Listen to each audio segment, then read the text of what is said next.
Hello నమస్తే. ప్రస్తుతం మనతో పాటు సిఏ దుర్గాంజలి గారు ఉన్నారు. వీరితో ఈరోజు మనం టాక్సేషన్ రిలేటెడ్ కొన్ని విషయాల గురించి తెలుసుకుందాం. హలో అండి, నమస్తే.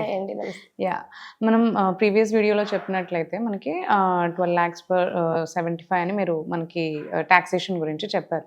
బట్ బయట మనకి వింటుంటే ఏంటి అంటే కొంతమంది ఏంటి 13.7 అని అంటున్నారు, లేదంటే 14 lakhs అంటున్నారు, అండ్ రకరకాల అజంప్షన్స్ వస్తూ ఉన్నాయి. దేని బిహైండ్ అంటే ఇలాంటి అజంప్షన్స్ రావడానికి అసలు రీజన్స్ ఏంటంటారు? మనకి యాక్చువల్లీ బడ్జెట్లో డిక్లేర్ చేసింది ఏంటంటే 12 lakh వరకు ట్యాక్స్ ఫ్రీ ఇన్కమ్, అంటే రిబేట్ వలన ట్యాక్స్ ఫ్రీ అవుతుంది. సాలరీడ్ ఎంప్లాయీస్ కి అయితే 12,75,000 వరకు ట్యాక్స్ ఫ్రీ. ఎందుకు అంటే 75,000 standard deduction only for salaried employees. అయితే బయట కొంతమంది 13,70,000 వరకు ట్యాక్స్ ఫ్రీ అని, కొంతమంది 14,32,000 వరకు ట్యాక్స్ ఫ్రీ అని చెప్పి సర్క్యులేట్ అవుతుంది ఒక ఇన్ఫర్మేషన్. దానికి రీజన్ ఏంటి అంటే ఎన్పిఎస్ కి ఈ కంపెనీస్ అంటే ఎంప్లాయర్స్ ఎవరైతే కంట్రిబ్యూషన్ చేస్తారో దాన్ని డిడక్షన్ కింద తీసుకోవడం వలన టాక్సిబుల్ ఇన్కమ్ అనేది తగ్గుతుంది. సో ఈ రీజన్స్, ఈ నెంబర్ ఆఫ్ క్యాలిక్యులేషన్స్, ఈ నెంబర్ ఆఫ్ ఎగ్జంప్షన్స్ రావడానికి మెయిన్ రీజన్ ఏంటి అంటే ఎన్పిఎస్ స్కీమ్ అనమాట. ఎన్పిఎస్ స్కీమ్ యాక్చువల్లీ ఎప్పటి నుంచో డికేడ్ అబౌవ్ నుంచి ఉంది, కానీ చాలా మంది అవైల్ చేసుకోవట్లేదు కంపెనీస్ అన్నమాట. చాలా తక్కువ మంది అవైల్ చేసుకుంటున్నారు. బట్ మనకు ఇప్పుడు వస్తున్న ఎగ్జంప్షన్స్ ఇవన్నీ బేస్డ్ ఆన్ ఈ ఎన్పిఎస్ ఉందేమో, ఈ ఎన్పిఎస్ తీసుకుంటే, ఈ ఎన్పిఎస్ కంట్రిబ్యూషన్స్ ఉంటే ఎగ్జంప్షన్ ఎక్కువ క్లెయిమ్ చేసుకోవచ్చు, హ్యాపీగా మన టాక్సిబుల్ ఇన్కమ్ అనేది తగ్గుతుంది. ఇప్పుడు స్టాండర్డ్ డిడక్షన్ 75,000 తీసేసినట్టే ఈ ఎన్పిఎస్ కంట్రిబ్యూషన్, ఎంప్లాయర్ కంట్రిబ్యూషన్ కూడా మైనస్ చేసి తగ్గుతుంది కదా ఎలాగో. సో 12 lakh బిలో వస్తుంది ఎలాగో ఇన్కమ్, అది కూడా అందుకే ట్యాక్స్ ఫ్రీ అని చెప్పి రకరకాల ఎగ్జంప్షన్స్ వస్తున్నాయి. కానీ నన్ను అడిగితే ఇన్కేస్ ఆ ఎగ్జంప్షన్స్ తీసుకుంటే 20,25,000 వరకు కూడా ట్యాక్స్ ఫ్రీ అని చెప్తాను నేను. అది ఎలా, ఆ క్యాలిక్యులేషన్ ఏంటి అనేది మనం ఒకసారి బోర్డు మీద చూద్దాం. ఓకే, బడ్జెట్ లో చెప్పింది 12,75,000 వరకు ట్యాక్స్ ఫ్రీ అని చెప్పారు. అది ఏ ఎంప్లాయీ అయినా సరే, గవర్నమెంట్ ఎంప్లాయీ అవనివ్వనండి, ప్రైవేట్ లిమిటెడ్ కంపెనీలో వర్క్ చేసే ఎంప్లాయీ అవనివ్వనండి, ఫర్మ్ లో వర్క్ చేసే వాళ్ళు అవనివ్వండి, ఏ ఎంప్లాయీ అయినా సరే 12,75,000 వరకు ట్యాక్స్ ఫ్రీ తీసుకోవచ్చు, ఇంక్లూడింగ్ 75,000 స్టాండర్డ్ డిడక్షన్ వలన.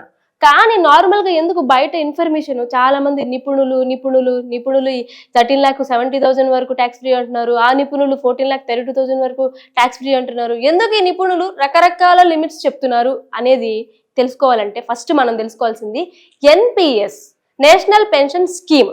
ఇదేమి కొత్తది కాదండి, ఎప్పుడో డికేడ్ నుంచి ఉంది ఈ బెనిఫిట్. కానీ యూజువల్ గా ఈ బెనిఫిట్ ని చాలా కంపెనీస్ అవైల్ చేసుకోవట్లేదు. కానీ ఇప్పుడు స్పెసిఫిక్ గా ఈ ఎన్పిఎస్ కి మాత్రమే ట్యాక్స్ డిడక్షన్ ప్రొవైడ్ చేస్తున్నారు. రిమైనింగ్ ఏటికి హెచ్ఆర్ఏ కానీ, వేరే ఎలవెన్సెస్ కానీ, పర్క్విజిట్స్ కానీ, ఎటువంటి ఏటీసీ డిడక్షన్స్ కానీ ఏ డిడక్షన్స్ కి ఇప్పుడు తావులేదు. కానీ ఓన్లీ ఎన్పిఎస్ డిడక్షన్ మాత్రమే అవైలబిలిటీ ఉంది యాజ్ పర్ ప్రపోజ్డ్ బడ్జెట్. ఈ ఎన్పిఎస్ స్కీమ్ కింద ఎంత డిడక్షన్ కింద తీసుకోవచ్చు? లెట్స్ సే బేసిక్ మీద 14% ఆఫ్ బేసిక్ మాత్రమే ట్యాక్స్ ఫ్రీకి ఎలిజిబుల్. అంటే ఇది కూడా ఎంప్లాయర్ కంట్రిబ్యూషన్.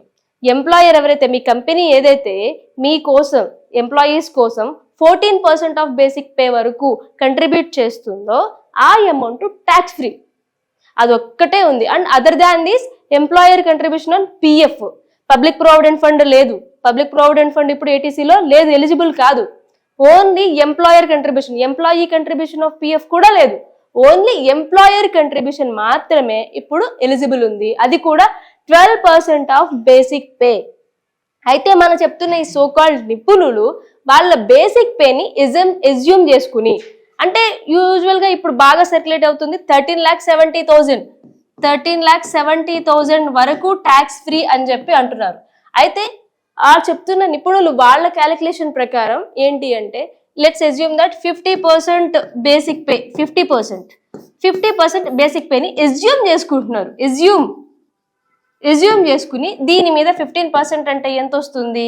6,85,000. 50% అంటే ఈ 6,85,000 మీద 14% కంట్రిబ్యూషన్ టువార్డ్స్ ఎన్పిఎస్. సో ఆ 14% ఎన్పిఎస్ కంట్రిబ్యూషన్ తీసేసి అండ్ 75,000 స్టాండర్డ్ డిడక్షన్ కూడా తీసేస్తే ఇది 12 lakh పడిపోతుంది. 12 lakh అంటే తక్కువే వస్తుంది అనమాట net salary. Net salary 12 lakh కంటే తక్కువ వస్తుంది. సో దట్ 12 lakh దాటలేదు కాబట్టి ట్యాక్స్ ఫ్రీ అని చెప్పి వాళ్ళ క్యాలిక్యులేషన్ అనమాట. అయితే నేనేమంటానంటే ఈ ఎజంప్షన్ తీసుకుంటే నేను 50% మాత్రమే ఎందుకు తీసుకోవాలి, 100% కూడా బేసిక్ పే తీసుకోవచ్చు.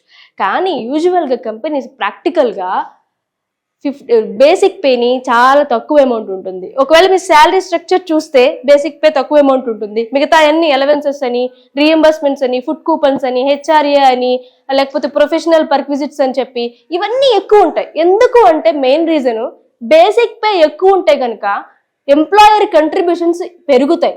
పిఎఫ్ కి కంట్రిబ్యూట్ చేయాలి వాళ్ళు 12%, పిఎఫ్ కి కంట్రిబ్యూట్ చేయాలి. బేసిక్ పే ఎక్కువ ఉంటే పిఎఫ్ కంట్రిబ్యూషన్ ఎక్కువ అవుతుంది. It's statutory liability to the employers companies కి.